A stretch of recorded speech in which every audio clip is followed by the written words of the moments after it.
Jordan year 23, we going 6-0 this year, you heard? Champagne everywhere, nigga.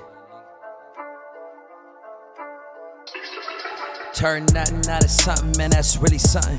Made a couple hundred bands, man, I'm really coming. On the gram, talking like you. You are now tuned in to another episode of the Guns Up Club podcast. I'm your host, Mikey. If you're new here, welcome. Nice to meet you. If you've been here, welcome back. I've been on a little hiatus, you know what I'm saying? Took a month off. I wanted to take a week, but it ended up being a month. But we're back again with another guest. Yabkale. How you doing, man? Good to see you. Good to be here. Back from the motherland, right? Yep. Introduce yourself. Talk to them. My name is Yabkale, or Yabkale for all the Instagram people that know me on social media. Yeah. I was on a little... Speak up a little bit. I was on... Is it low? Hello? Yeah, you're good now. You're good now. Yeah. I was on a little break for 9 months in Ethiopia. So I'm originally from Addis Ababa. I grew up in America. I was born there. Moved to America when I was 2 years old. Grew up in Oakland and San Jose, California. Bay Area repping. Bay Area Warriors. Let's go. I like that. Yeah. Heater in the finals, though. Just Yeah, let you know. But yeah, so I grew up in the Bay. Yeah, that's basically it. I mean, we can get into all the other stuff as we go along. Yeah, that's cool. You said you moved there. You moved back home for 9 months. Yeah. As vacation turned to well, you decided to stay there. Yeah. So And you find you find a hustle there, or you're shaking and moving out there. Yeah. So talk to me about that. Assimilated with the hustle. So I moved there I first went there to just do kind of like a spiritual cleansing. Right. For 2 months, and then 2 months turned into 9, and then I ended up getting into some business ventures, the nightlife. As you know, I lived in Vegas, did the whole nightlife thing for about 2 years out there too, with some other stuff on the side as well. Right. So it was a big change, but there's a lot of opportunities out there to grow, especially business wise. Economically, it's a growing city, it's a growing country. There's a lot of investments you can put into the country. So Yeah. yeah, I see a lot of people go back. And people a lot of people go back to Africa to, instead of coming here or whatever, or they go to school here and then end up going back there.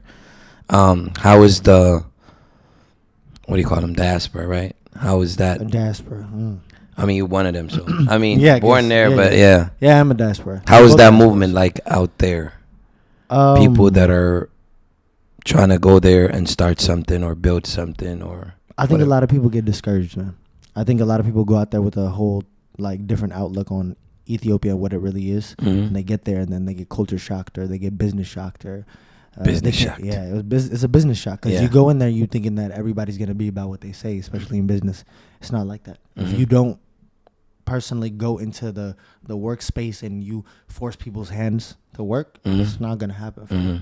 Even like rejuvenating an old house. Like we had a house that was built 10 years ago, and then we had to remodel it, and then masad desmanam, you know what I mean? Right. So it was hell on earth, man, for at least a month or 2 months trying to get that fixed up. And it should be something that's easy. You throw money at it and it fixes itself. All it is is painting a house and fixing up a land yard and work and all that stuff, the workspace. So they couldn't even do that unless you're there every day watching them. That doesn't work.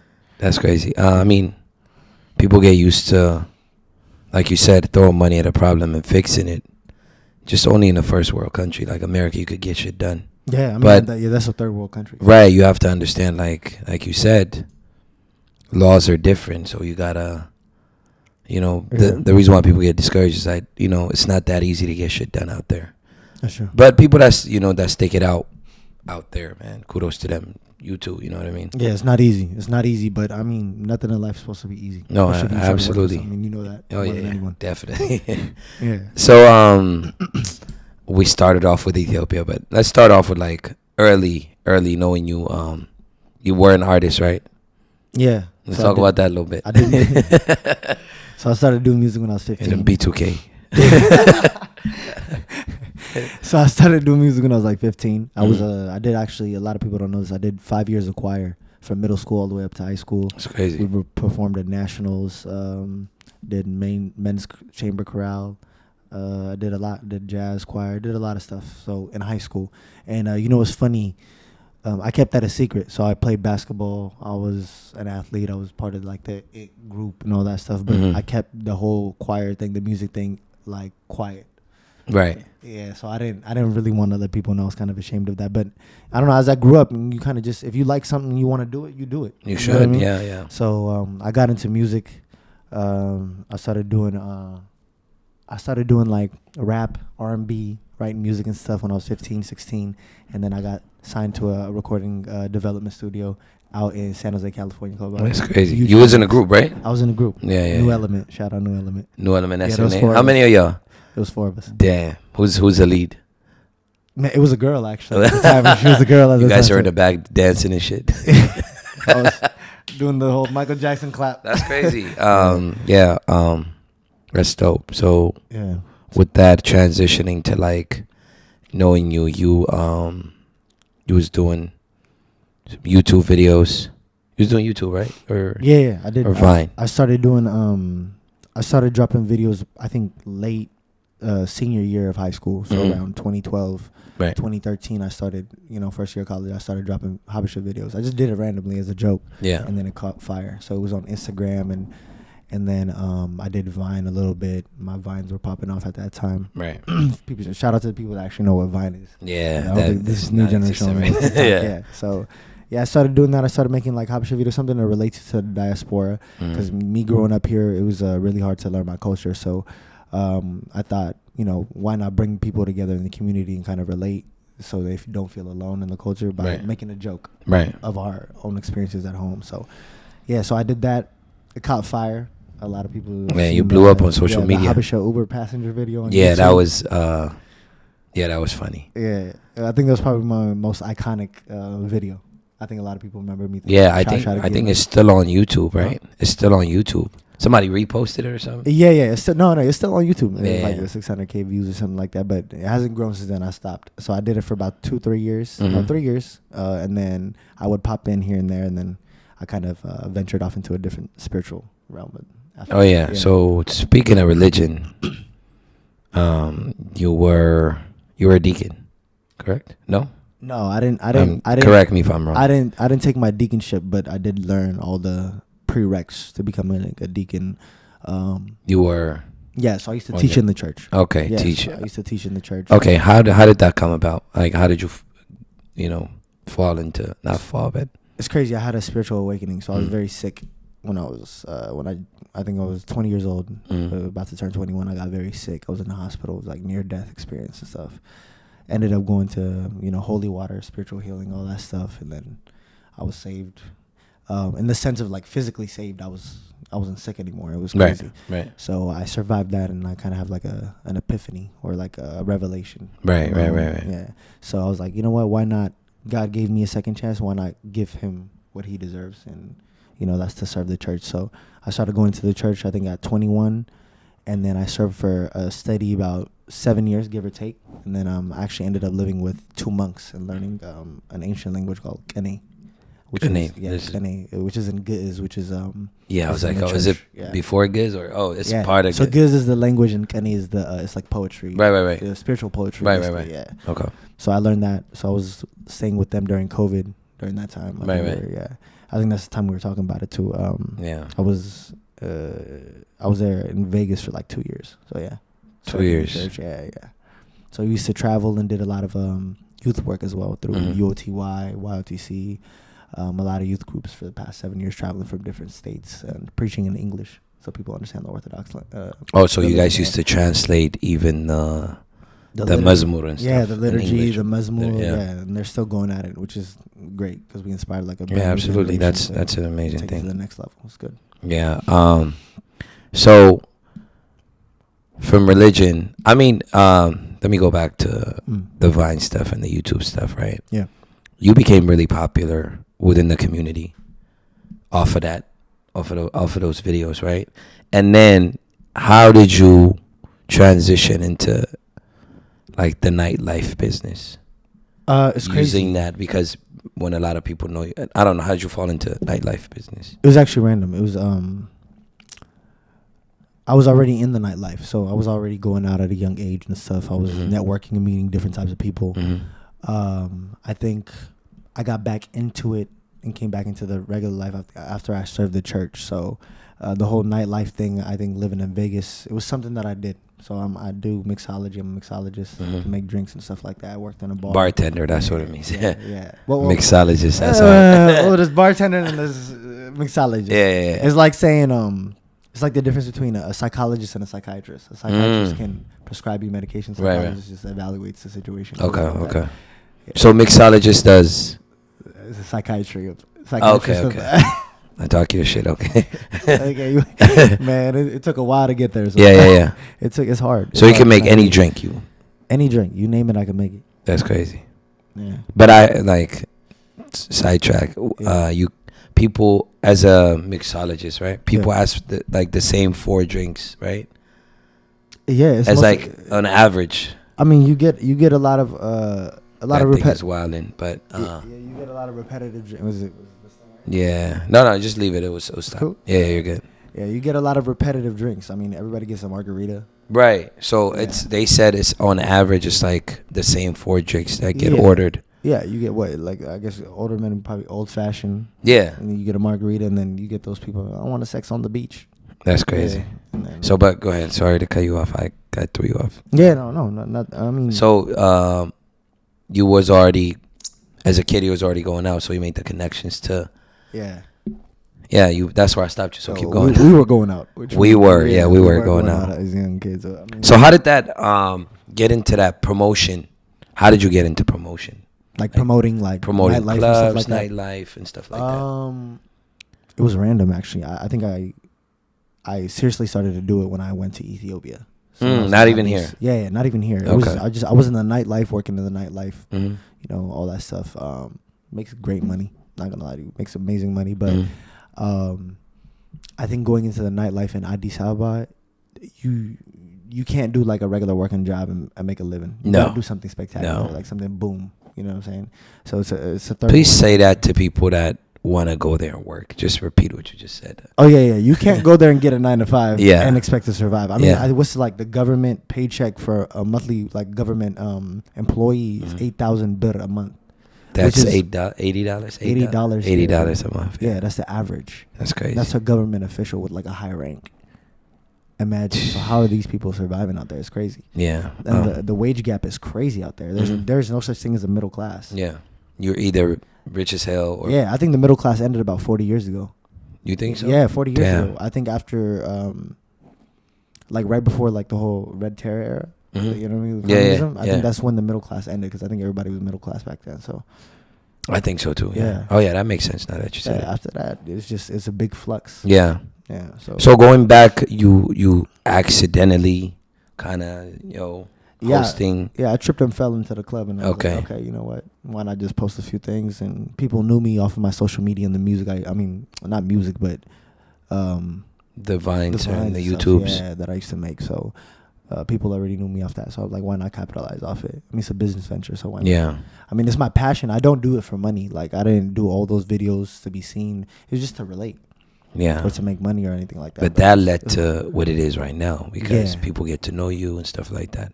Yeah, I mean, shout out to the new generation, too. They make some amazing content. Like, at that time, we had what, iPhone 7s? 6s? 7 or 8. Yeah, I think 6 iPhone 5 or 6. No, 4. Yeah. That's that crazy. time, yeah, that's what I was making videos off that. Imagine.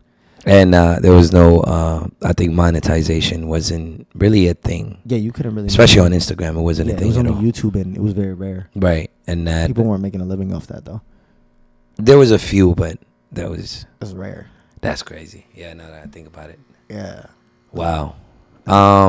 Okay, so with promoting, like. Do people reach out to you and say, "Oh, post this, we'll pay you, show up here, like we'll pay you," type of stuff, or did you have to do the groundwork first just to show up and not get paid and build the connection while you're out there? When you're out there, you gotta socialize. So it's all about social, like construct, like the way that you go up to people, meet them, make good connections and stuff. really pivots the way you take your life into that whole nightlife. So you could either become a customer or you're handling the customer. So a lot of people ended up seeing my social media. They saw the people that I hang out with. I made the right moves. I didn't make any risky moves socially. You know what I mean? I wasn't out there getting drunk going crazy. So I was just socializing, talking to people, just being myself. So people started giving me job offers, to, run the nightclubs and stuff like that. Yeah. I personally didn't want to go into that. I wanted to do events. Like I wanted to do events for Sheraton, Hyatt, Regency, and all that stuff, and do like AU events. You know what I mean? Like European Union events when they come out and stuff like that. So that's crazy. So the image matters. So when people, like you mentioned, right? You wasn't like reckless with it. When you had the right image, you connect with the right people. That's when. Yeah. It's more like I told you. It's a social construct. Like there's levels to it. Absolutely. It's like here. It's image always matters. Like you have to be with the right folks, look in a certain way, connecting with the right people. Yeah, especially in LA. You know that more than me. Yeah. You're LA. Yeah. So it's all about image. I mean, people could probably have nothing, but as long as they go out, dress up, you have a good image, you get good opportunities. Same thing for a job interview. You going jobless, dressing up in a suit and tie, like you can afford that suit and tie. I could get it done, and they're like, "You're hired."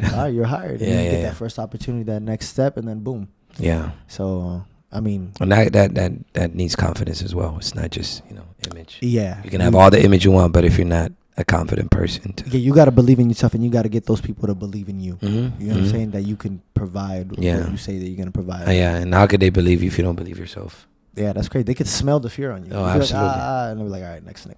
Absolutely. Yeah. So going into, you said you wanted to do events. Is that something you want to do in the near future, or you want to stick to the? I think my events thing is just kind of like the whole idea of like I love bringing people together. Right. You know what I'm saying? So I have different groups of friends, and remember we used to plan trips. Oh yeah, absolutely. We used to try to plan trips. You know what I'm saying? I love bringing people together, vibing, good vibes and all that stuff. So I think that's where the passion for the events thing came up. I like bringing people together. I know how to relate to different types of people. And just assimilate myself into different groups, but I don't think that's something that I want to do like whole career wise. I want to have my own business. I want to have like something that's stable. Yeah. Yeah, where you're not hustling too much. You know what I'm saying? Like running around, making sure everything's good. Yeah. You go into a system where you have a base, and then you have workers around that base, and then that base is always solid. You know what I'm saying? It's not built on sand. It has to be built on bricks. Yeah. And nightlife is built on sand. Events. It is, and it's a consistent chase where you don't have a solid foundation, like you mentioned. So you're always chasing the next event. So at the end of the day, as you get older, you're gonna be tired just being out there at nighttime. Just I don't want to be chasing 40. bags. I don't want to be 40 in the club. Right. You know what I mean? So I mean, like you said, right? Once you have a staple business or whatever, anything you do is a passion project. Yeah. You know what I mean? It is.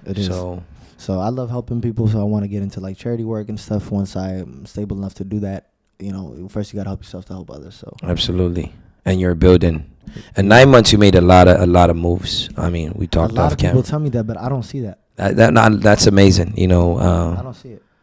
But I think it's not enough, to be honest. I think if you get too comfortable, your comfort zone will kill you. Comfort will kill you, absolutely. Comfort zone will definitely kill you. But me looking at from the outside, right? It's just like, okay, he's shaking, Yeah. Connect, talk about the spots you're involved in, like Cage, Big Shot, and all that. Yeah, shout out to my boy Ermi. He was in the Nightlife for about 10 plus years, over a decade and stuff. In Addis or in Addis. Okay. So, yeah, he approached me, asked me to help him open up Cage and stuff like that. It would be a good opportunity for me to get my name out there. Great opportunity for the place as well. Right. The diaspora community is gonna find out what a nightlife club looks like in Addis Ababa. Right. And so I helped open up Cage, did events, promotions, all that stuff. Helped it hold it down for a few months and stuff. We went our own ways, and I kind of ventured off on my own, but I'm pretty sure that's what the diaspora community knows now. I think club wise and Addis Ababa. Yeah, I mean, even I've never been there, so I see it and I'm like, okay, cool. That's hard, you know. Yeah. It's just, I feel like it's a staple in Addis right now. Now, yeah, it's a staple. Like, I think we promoted it well enough where it was like, boom, like that's the place to go once you land. Yeah, absolutely. So we did that, and then I ventured off, did my own thing with Big Shot. So we did the whole, I did the whole club owner thing. So I went in as a share. And it's not easy, man. Sure. Promoting and then owning. How many people share? I think it was like 4 of us. Okay. Yeah, 4 or 5 of us and something like that. So it was it's not easy working with multiple people because you have different ideas. You know what I'm saying? Yeah. So it's a good way that I learned how things work in Addis Ababa, especially with business. And to my diaspora community, man, get everything on paper. Everything. Get everything on paper. Get everything written down, contracts, everything. It could be just you sharing a soda. Yeah. If somebody sits next to you and be like, yo, let's split the bottle. You know what I'm saying? Be like, I want that on paper. Make sure they don't run away. Right here. And it's a check. You're not running away. It's tough. It's tough, man. So the diaspora community needs to like really understand what the vibes are out there. It's not like word of mouth. You're not going to get the same person. So speak about the challenges. I mean, you kind of briefly said it, but dealing with 4 people or whatever. But is there other challenges you go through, like owning a business in Ethiopia? Yeah, man. Especially you said a club, right? You don't. Yeah, I don't want to speak too much on the way that things work. Government. Stuff, but But let's just say there's a lot of gifts you got to give out. Okay. To stay afloat. That makes sense. If it makes sense, you know what I'm saying? Yeah. No, so I mean, you got to give out absolutely. a lot of gifts to stay afloat. You got to visit these random people like Christmas. You know what I'm saying? Their baby showers. Hit them with that's for the baby. That's crazy. That's the only way, especially in the nightlife business. Everything else, I think it has a system, and you got to know the right people, and you have to have the right resources. And if you know what you're doing, and if you have an end goal, it'll work. Like opening up a store, like you can travel back and forth, bring things, with your luggage as opposed to personal items, and then sell it out there. You could hustle, especially in Mercato, or if you go to Bole, open up a store. But even then, you need to have clientele. So it's all about marketing and knowing the right people that are going to buy your products. Because, one day they might like your product, and then a new store opens, and then they're at the new store. They're at the new store because of the hype. Yeah. That makes sense. But it all circles back to knowing people out there.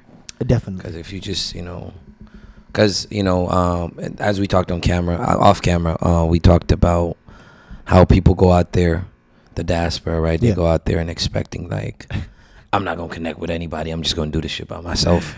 That's the worst mentality. And then, like you can't, you know what I mean? Like it doesn't work like that. I think what it is they go in their little cliquey groups, right? And they go out there as a diaspora game. They got their little designer on. They feeling good, They're gonna do their own thing and create a whole new life for themselves without understanding what the system is like out there with the community folk. Right. How you not gonna tap into culture and expect to blow up? Exactly. Like it makes no sense. Like you can't go into a country and not assimilate with the people there and expect those people to support your business, right, or your ventures. It's not gonna work. You're gonna fail, and you're gonna come back, and you're gonna be discouraged. Yeah, you know what I mean. So once you step in, you gotta step out of your own little comfort zone, and then you gotta step out, understand the people, understand the culture, understand the system of how business works out there, and it's all social construct. You can't just throw money at something and expect it to work. You're gonna run out of money. We do run out of money. You're going to run out of money, and then you're going to be like, oh, dang, bro. You're going to start taking, like, regular taxis instead of rides. Yeah. You know what I'm saying? The big taxis with a bunch of people. Yeah, like, trust me, we've all experienced it. Every diaspora that's gone out there, towards the end of their little vacation, like, dang, I'm running out of money. Let me go back and make some more. You feel me? So before you do that, you got to have a business plan, and you have to have a social plan as to who you're going to be connecting out with out there, who you're talking to. It's all about connections, man. Yeah. Which I just hate, like you said, right? The cliquey thing where people go back and then designer shitting on people, like, bro, that's some But that's why we see majority of people go back home and they circle back here, you know, and then they say, okay, I'm gonna work here. better. Safety. Wait, safer. Yeah, they come back and just end up with a job here. Yeah, you know what I mean? You don't grow out here. I mean, you got to take risks to grow. Oh, absolutely. Any investment, whether it's stocks or in real life, you gotta take risks. Yeah, I think you know that more than anybody. Yeah, I try.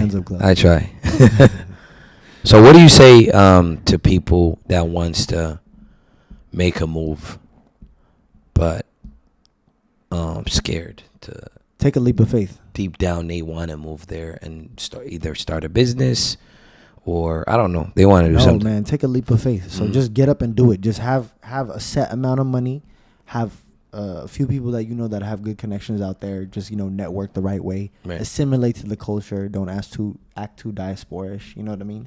And then just take that risk. And if you fail, you fail. You got an American passport or you got a European passport. You come right back and restart. I mean, I'm pretty sure a lot of us have restarted. Yeah, a lot. Yeah. I know a lot of people. Yeah. Yeah. Man, diaspora, 90% of the diaspora community in our generation has restarted with a zero bank account. Yeah. Like, it's not like they've always had it. Yeah. You know what I'm saying? And I think when we go out there to Ethiopia and we pretend to have it, we're all set in life. Yeah. I'm glad that when you go back home, people don't look at you the way they look at you in the past, which is like, oh, he came from America, now it's different, right? Yeah, I think I've had to earn that respect, though. Right. I've had to earn that respect. So as soon as I came in, they're like, oh, look at this diaspora dressing like this. He's already here, like, just to like talk to all the girls, holler at the chicks and stuff. So, and then I got assimilated with the culture and the system, and people started actually having a real conversation with me and really understanding where I'm coming from. And then they're like, oh, okay, maybe it's not what we think it is. But the Ethiopian culture, the Habesha culture,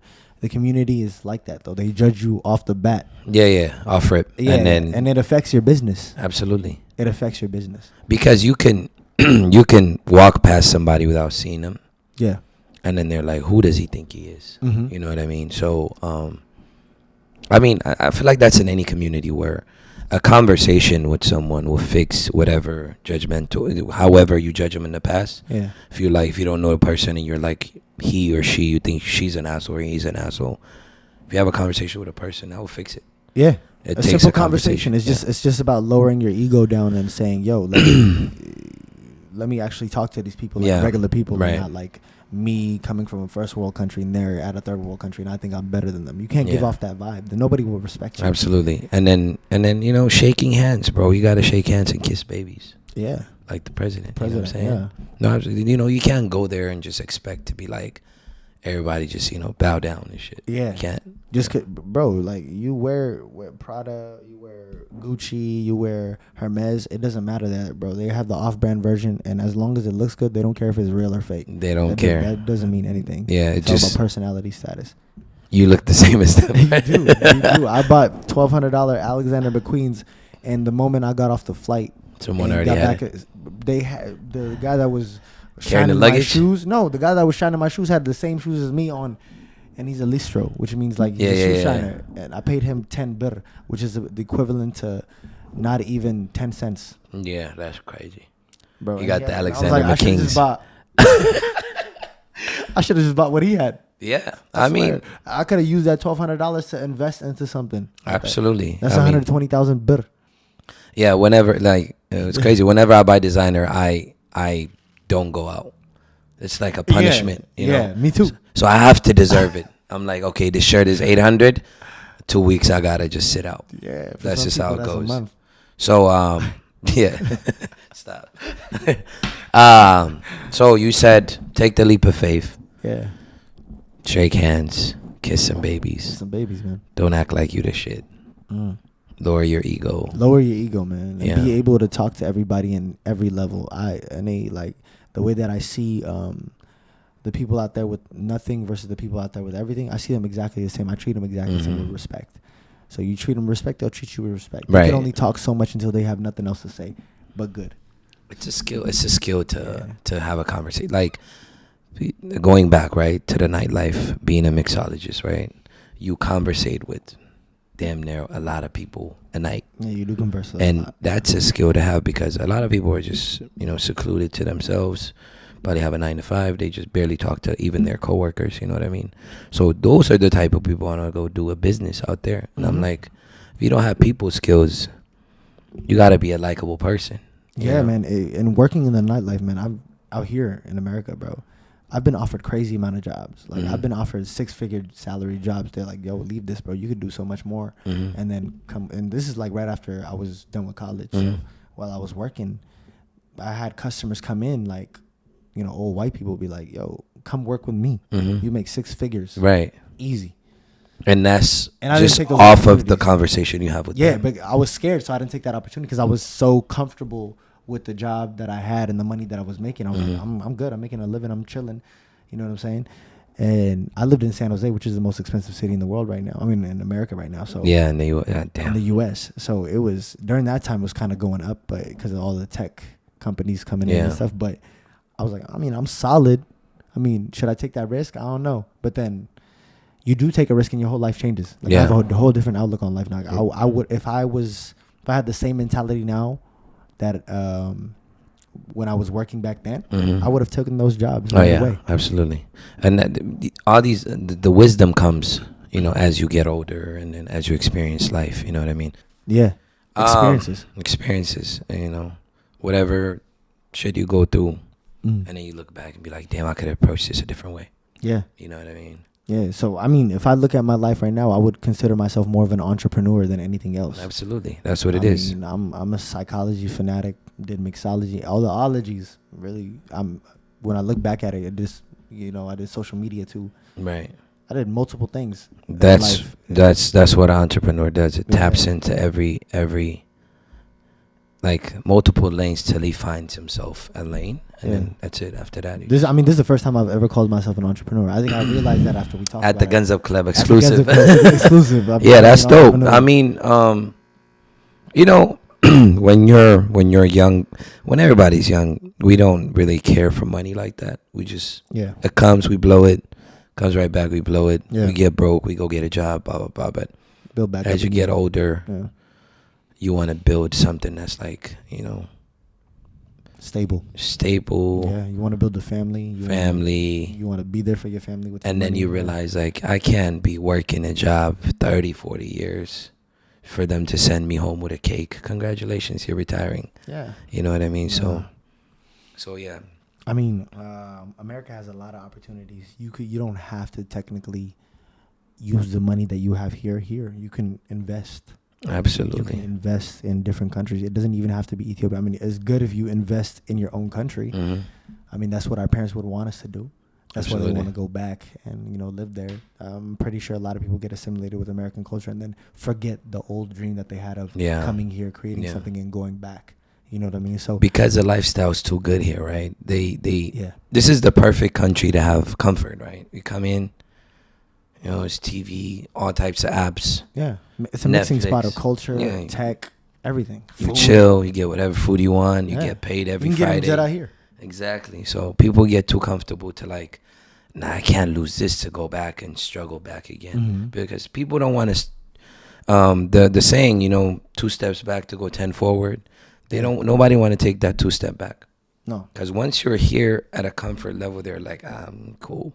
Yeah. And that's their ceiling. Yeah, and I think a lot of people get discouraged because of the politics that come into play back home too. You know what I'm saying? So they don't want to put their money into something that they don't technically believe in right now. So I get that, but you're not putting it into the politics. You can create an infrastructure for yourself, business wise, out there, and have something that's generational wealth for your children. Because I think when our parents came here, the diaspora, the first generation that came here, we're first generation Americans. So when our parents came here with us in their hands or us in their bellies or whatever, they cut that generational wealth, that growth that absolutely they had to start fresh. Yeah, everybody had to start fresh. So they invested into somebody else's country. There's little Ethiopia here. There's little Ethiopia in DC. There's one now in Vegas opening up soon. Yeah, so there's big communities everywhere in the States with like the Habish community, but all the investments are going back into the American infrastructure as opposed to going back into your own countries. So how are we as the new diaspora going forward? Are we going to invest into our country? Is it going to be through Twitter talking about politics? Nah. Is it going to be through, I don't know, the clubhouse talking about what we could do and not really do it? That's just unnecessary, like, noise, bro. It's noise. Get up and do it. Like, get up and go and invest and take a risk. Take your head out of social media and actually go do something for your country and actually try to invest. Yeah. You don't necessarily have to be like the UNICEF of Ethiopia and then, just feed a bunch of people, but create some type of infrastructure where you're able to create jobs for other people, or at least try to have a solid base for your family or your generation coming after you moving forward. Right. You know what I'm saying? So no, that's how I see it. That's a gem. That's beautiful, bro. Glad to hear that, because like you mentioned in the past, or yesterday you mentioned it, you said the same way your parents came here, build a life, you want to take it back and take them with you over there and just like in the next year or so, I'm planning on moving my mom back to Ethiopia. And it's amazing. Her live off of me. I lived off of her for even if we did our own thing, got our own jobs at 18, she's still backing me up, supporting me even emotionally. So for 29 years, you know what I'm saying? So let me do it for the next 29 years for her. Absolutely. You know so that's the dream. That's the dream payback. The payback. Yeah, that's amazing, bro. Yeah, I mean, I'm trying to figure out what I'm about to do in Ethiopia. I'm still like, there's a lot. You definitely could do a lot. I know, but it's just nothing is like. I mean, I have thoughts. It's not coming. Just go out there. You wouldn't I didn't expect to work in the nightlife out there, man. Yeah. You're right. I had a plan to go out there, do that whole spiritual recovery, and then work with my pops, because he owns like a lot of land and he has his own like building and stuff like that. And I was gonna work with him, you know what I'm saying? And then it completely flipped. You know what I'm saying? I could do the whole family business thing. There's a lot of things I could do on both sides of my family. Like, they're pretty well off, but I like to create something on my own. Your own, yeah. Yeah, I want to be my own man. So absolutely. Yeah. That's what majority of people do, right? They go home and take over parents, which is a beautiful thing, by the way. You know what I'm saying? If imagine you have kids and you're rich, you want to hand it to him, like, that's you. You know what I'm saying? But some do, some don't. Some don't. You're right. That's true. But and if your kid is like, now I want to do my own thing, that's actually like, kudos, respect. You know what I'm saying? And definitely the best people you could work with, business wise, and trust are your siblings. Like you do business with your brother, right? Yeah. We run everything together. Yeah, and you feel comfortable because that's your family. At the end of the day, they still got you. And people say don't do stuff with your family. No, do it. No, absolutely not. Because our culture is like family oriented, anyways. As Ethiopians, but me and him don't run into anything. Yeah, we just. Yeah, I have a little sister. I plan on working with her. We talked about a lot of business ventures we could do out there. Right. I mean, growing up, we joke around, we fight, all that stuff, but when we actually sit down and we set up goals, our goals align as to what we want in our lives. See, we fought it out when we were kids too, so it's like there's nothing to fight right now. It's like, what? We were grown people right now. Exactly, our 30s, 20s. Yeah, so it sucks. I mean, it doesn't suck, but it's just once you fight it out and then you grow, you run a business together, you do things together, you're just like, what's there to fight about? I think the point is that just don't burn any bridges, man. Because you might need to walk back on that bridge again. So even with family, so try to be smart about the moves you make. Even family affects business. Yeah, burning bridges. Yeah, that's another conversation. God. That's crazy. Yeah. I'm still trying to figure it out. Once, like you said, when I went in 2019, for me, I did the whole, Andisabat and stuff like that. Oh, okay. For me, that was like a good awakening for me. I was like, I came back here, I became more like a hustler, get 3 hours of sleep, just hustling. But now I'm like, okay, I need to tap back home again. Yeah. Because that motivation comes when you're, when you're there, you see your people, you're like, damn, I got to go harder. Yeah. But I'll find it. I'll be there in September. There's times, I hope you do. I mean, I hope you come through and see it. Yeah, but, definitely. There's times where, even in Ethiopia, even in America, bro, there's going to be times where you have so much money, and then you blink of an eye, it's all gone. Yeah. And then you got to restart back up. But I think that's like the biggest climax point of your life is when you have it all, what do you do next? Mm-hmm.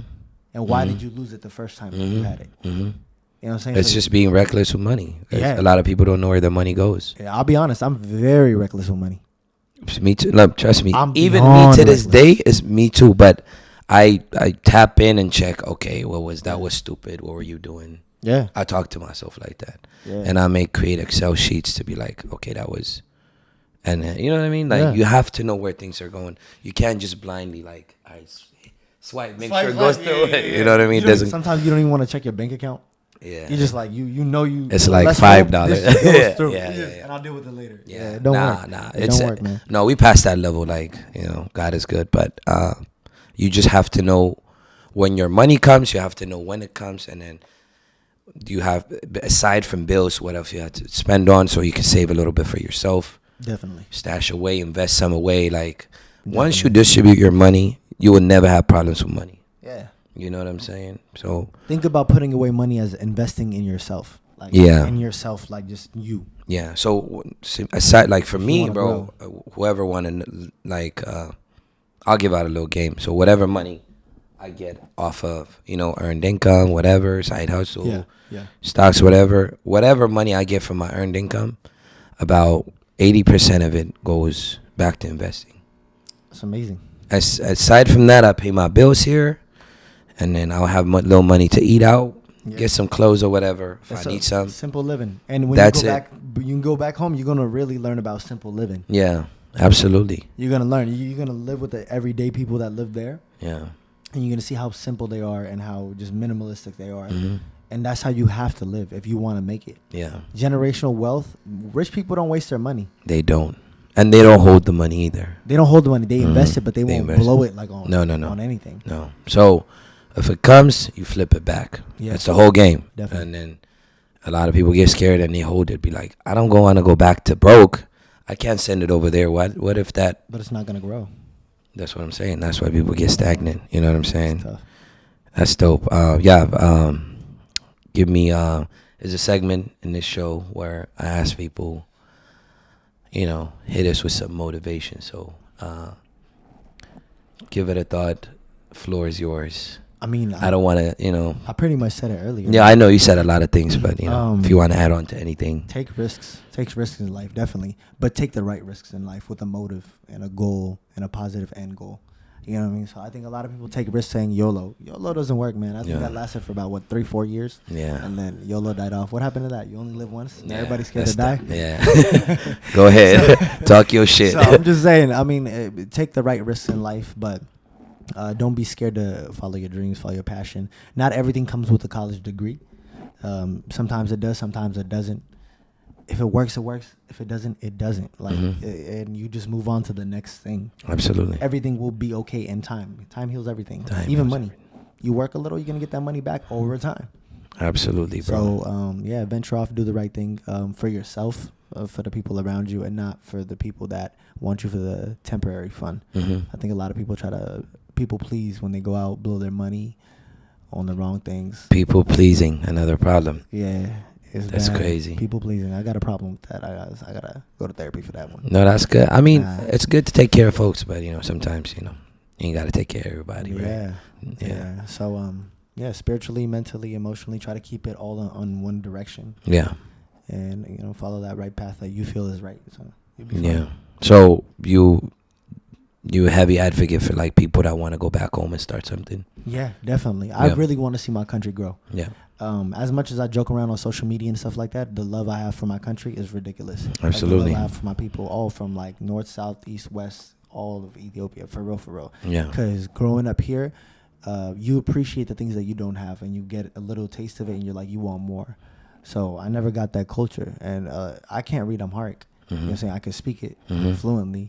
I understand Giz, I could do Kane, all that stuff, but I can't read the language, and that blows my mind because there's so much I could learn. There's so much I could prosper from understanding and reading the language. And I tried multiple times. I don't know if I have ADHD, but I can't get myself to just sit down and learn the ABCs of our alphabet. You know how I got better, bro? I used to do YouTube. Like, I used to do like news channel YouTube and shit. Yeah. I used to suck at reading. Like, it was so bad. The more like I started listening to like Ethiopian news and start, even writing titles when I upload the videos, the more I write it and then I put it on my app as a keyboard, it worked, bro. Bro, how? That looks like Chinese to me. I'm not gonna lie to you. Like, for real, I can't even spell my own name. That's crazy. Like, it's crazy, but I could speak the language like you've heard me speak. Yeah. So, you're good. Yeah, so I mean, I guess it's helped me understanding the language, but not reading it is a big problem, especially when you're going into business out there. The letters that everybody, it's in every household. The ha, hu, he, Yeah, ha. yeah. Once you, since you speak it, if you understand like the ha and the pa, which is the letters, you'll put it together. You know what I mean? Yeah. And it's crazy because the generation after us that's born here knows how to read. They do know how to read because of church. Bro, it's crazy. It blows my mind. I'm like, yeah.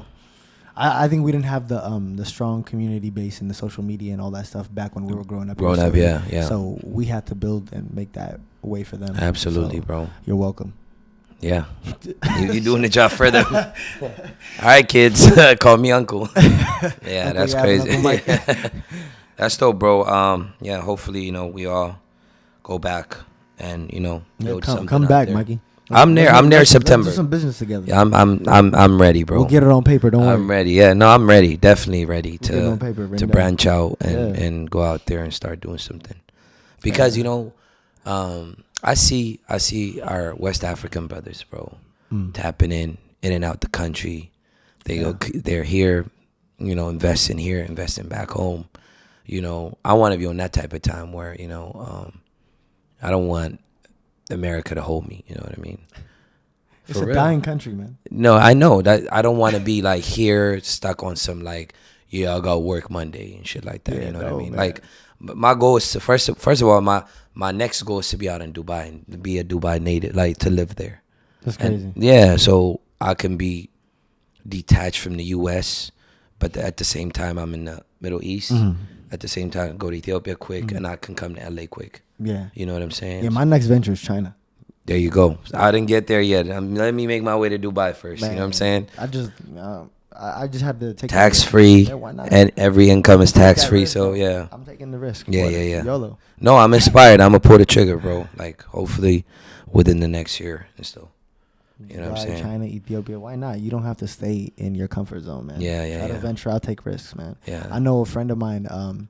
She was living in South Africa. She's half Ethiopian, half South African, British. So white. So she moved to Vietnam and was living in Vietnam for 4 or 5 years, and she was teaching English at a school. Oof. So it was. I mean, she was living her life. She was living her life. She was doing her thing, and she was like, why don't you come out here to Vietnam? And this was about 4 years ago. She's like, come out to Vietnam and we could do the same thing out here. You'll love life, and they pay well. Yeah, I don't know about teaching kids. What? I'd be hot. Y'all don't understand cat? I've never seen. Nah, like, you know what I'm saying? Like, I understand. My homeboy used to do it, and I've never seen you hold the baby, man. Who, me? Yeah, you don't like kids? No, kids love me. Do you love them, man? No, I love kids. For real? I love kids. You hold the baby, kiss the baby's forehead. Yeah. You'll see when I hold. No, kids actually love me, bro. It's crazy. I kiss babies and shake hands too. Don't worry. No, I was saying my homeboy moved to China Korea. He was in Seoul. Oh wow. And he was doing that for like 2-3 years, but it was good. Like he said, the experience was good. But I'm at a point, bro. Like I run up bags, so I want to keep running bags. Yeah. You know what I'm saying? Yeah, like, I can't be doing teachings and shit. I mean, find a remote job if you want to move. You could do a lot of.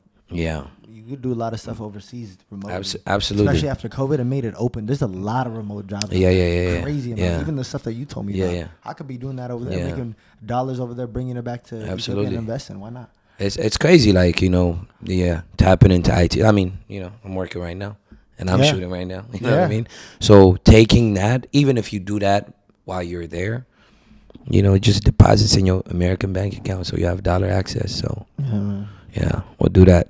Yeah, thank you, bro. Thank you for having me. Any more last ideas, thoughts, concerns? No, man. I'm just gonna keep y'all with that. Take a risk, take a leap of faith. That's all it is. Not really any concern. I'm concerned for the next generation, though. Talk your shit. See, that's what I want to hear. I'm very concerned for the next generation. You feel like we're detached, right? Very detached from the culture. Your priorities are like off, man. I'm telling y'all directly, like your priorities are off. As a first generation American, man, and understanding both our parents and our struggle, and try to find, it's not about just learning Amharic and doing Eskista graduation parties. Yeah. After that graduation party, what are you doing? Are you networking the right way? Are you making the moves the right way? Even at a young age, 18 is old, man. It goes by fast. Yeah. About to be 29. After 22, it's like whoop. That's it. After 22, 23 is boom. Your prime is over. Yeah. What are you doing next? So you're gonna go through a lot of like mental realizations that you haven't done shit in your life in your 20s. And mind you, back in the days, people used to get kicked out of the house at 18 and have a house by 20. Full blown house, 3-bedroom with kids and a wife. Because houses were like too young to settle down. They did it. Why can't we? We could, but it's just the whole distraction, social media, life is better. Get your priorities right. Right. So people see social media. Somebody's in Dubai, Bali, Maldives, and they're like, I want to do that before. I mean, people's attention spans are like very short now. Seconds, bro. Like, we've been sitting here for what, like an hour? And it only feels like 5 minutes, though, because we're intrigued by what we're talking about. We know that we're taking time to talk about it. Absolutely. Some people can't even do this for 2 minutes. They just, all right, let's take a shot. They're like, on my phone, the phone. Netflix is on. Exactly. It's crazy. Yeah. So even TikTok videos are getting, I mean, they got longer now, but Vines used to be 7 seconds. 6 seconds. 6 seconds. 6-second Vines, and they moved it up to 15 seconds. 15. Because they said it was bad for your brain that you're only watching 6-second videos. Yeah, IG did it first, and then IG, they did it. So yeah, they killed them with that. New generation of Habishas, man. Get your priorities straight. Leave the politics for the parents. Yeah. Don't take that generational trauma with you. You have it well, and you're acting like, I'm sorry, you're acting like victims out here. Like, you dealing with the struggles. You haven't gone back and seen the real struggles. Victim mentality is what makes people stagnant, and you will never grow, and just pointing finger, blah blah blah. Most of the people that talk about that, I don't even indulge in that, but if it's like when they talk about personal politics and stuff like that, these are kids that have no connection to the culture. They never been back home. My family was going through this. My family was okay. What have you done for your family? Yeah, it's their family's pain. You know. Yeah, what I mean? Yeah. So it's one-sided. Yeah, it's one-sided. But it's like, what have you done for your family physically other than post on social media? Talk your shit. For real. Like they're on Clubhouse every day talking about nonsense. Twitter every day talking about not really going back. I haven't said anything. When I moved back to Ethiopia and I tried to invest in my country, invest in my family, I didn't say anything. Everybody's lost a lot of people during the war. During the conflicts and whatnot. I don't speak on it. I've lost family, but I don't speak on it. We don't need to. You leave that to God or whatever you believe in, and then try to look for a positive way of moving forward. Absolutely. Because all you're doing is breaking the new generation down. Like you said, what are you doing for your family? Your family's struggling. You sitting in the bedroom talking about politics. That's not going to help your family pay the bills. What you're doing? At all. Get out the house, work, better yourself, get some money, help your family out. And then you'll have a voice. Invest in your country. Stop investing in Miami and boat parties in Atlanta and Vegas. And take that $1,000, turn it into 100,000 birr and invest in something back home. 100,000 birr, like, for your family is crazy. Yeah. They'll be set for a good 6 months, 8 months. 8 months. Rent paid, huh? I mean, they're good. Because they live minimal. Yeah. And they appreciate what they got. I think we have a lot to say, but we don't come with a lot of, like, action. We just say a lot. We just it's all talk, bro. All talk. And I haven't seen nobody from even our millennial generation. I mean, Gen Z's here now. We're millennials. Yeah. Right? So even our millennial generation needs to go back and actually take hold of this whole like culture movement, the social media, and stop, conforming to the little Gen Z vibes. Oh my God, yeah. Like, why are we not being the adults that we need to be and actually trying to lead these kids instead of like arguing on making Twitter them soft? Clubhouse. What are you doing? Yeah. I told you it's just backward mentality where it's crazy, man. You're supposed to, help your family with the mortgage if you can, instead of arguing. Help your mom and dad. Once you grow up, that's the whole goal in life, is like to pay back your parents. You know what I mean? That's crazy. And people don't think, like, they're so selfish. The new generation. Yeah, they just detach from their family. They act like they care about their family, but when it comes down to it, they won't send they won't even send $5. They care about what they care about is posting it on social media and pretending, bro. Pretending. Like, your goal in life is to, like, once you have, like, before you have kids or whatever, not even that, even after you have kids, to pay back your parents, and then you take care of your kid, and your kid pay you back. It's all like that. Take care of your family. It's a selfish mentality. Like, they don't even want to have kids now, but they want to talk about other people's lives first. Fix your own life, man. What are you doing? Are you going to bring a child into this world that's actually going to help its community and its generation? You're going to continue? It's so easy to bring a kid. It just takes one nut, bro. That's it. One nut, that's it. It's just like you do a sexual activity. I mean, through the grace of God, you get a healthy baby, whatever. But it's so easy to get that. But once you get it, I really don't understand what's going on with this generation. There was so much that I want to say, but it's like, will it even like compute in their heads, or is it gonna go straight over them? They're just gonna be like, who the fuck is what the fuck is who he does talking he think about? he is to talk about? That's what I get. We've been through the struggle. I'm speaking on it because I've been through it. I don't speak on things that I haven't been through. Yeah, we've all struggled with the same mental issues, the same financial issues, the same cultural issues out here, but I think we're letting the hype and the I don't know, like the crowd of social media turn us into sheeple. We're not even people anymore. We're sheeple. Absolutely. That's crazy. Look, another trend, and then they follow it. Boom. Another trend, and they follow it. You know what I mean? People stop. They all look like worker ants. They all look the same. The way they don't question, bro. Nobody questions anymore. Yeah, they question the right things, never question the wrong things. Yeah. Like how you go into a church and question something that's positive in a religion. I get it. Not every social or religious construct is perfect, but then you're not questioning anything that you see. They don't question zodiac signs. Yeah, they don't question zodiac signs. Oh my god. Yeah. Oh my god, bro. Yeah. They don't question zodiac signs. They don't question the music that they listen to. They don't question the drugs they're putting in their body or the alcohol they're putting in their body, but they question anything that's positive that's supposed to move you towards something like to a moral, like a positive moral basis. My god, yeah. How does that make sense? Bro, this is how I teach people through this podcast, or, we talk to them, but who listens, who not listens. Crazy dating life too. Yeah. That's another. That's a different topic. Topic. We're 1 hour in. I know you got to fly out. Yeah, I got a flight in an hour. Yeah, so let's wrap up. Plug in your social media before we go. Social media. Let's start off with Instagram. My Instagram is Yabkale, YAB, the number 2 THEKALE. It's been there for 14 years now. Has it been 14 years? 14 years in my social media account. I think we're the first ones with Instagram. Yeah, bro. And Instagram started in the Bay Area, so they used to come to our schools and promote it. So open up social media accounts. So I got that. I got my TikTok. I don't really use it, but yeah, you can hit me up on Facebook too. Yabkale. You get the Govy out, huh? Yeah, it's out there. That's what's up. We'll definitely tap in September, but you coming back end of the year, you said, right? Yeah, so hopefully we have you back here, and we talk about the progress. Definitely. And keep shining, bro. I see you killing in Ethiopia. Thank you, man. You too. Keep growing. I'm trying. Thank you. We're doing that. Yeah, water me. I got you. I'll be there. We're gonna figure some shit out, bro. For sure. Thank you for coming. All right, bro.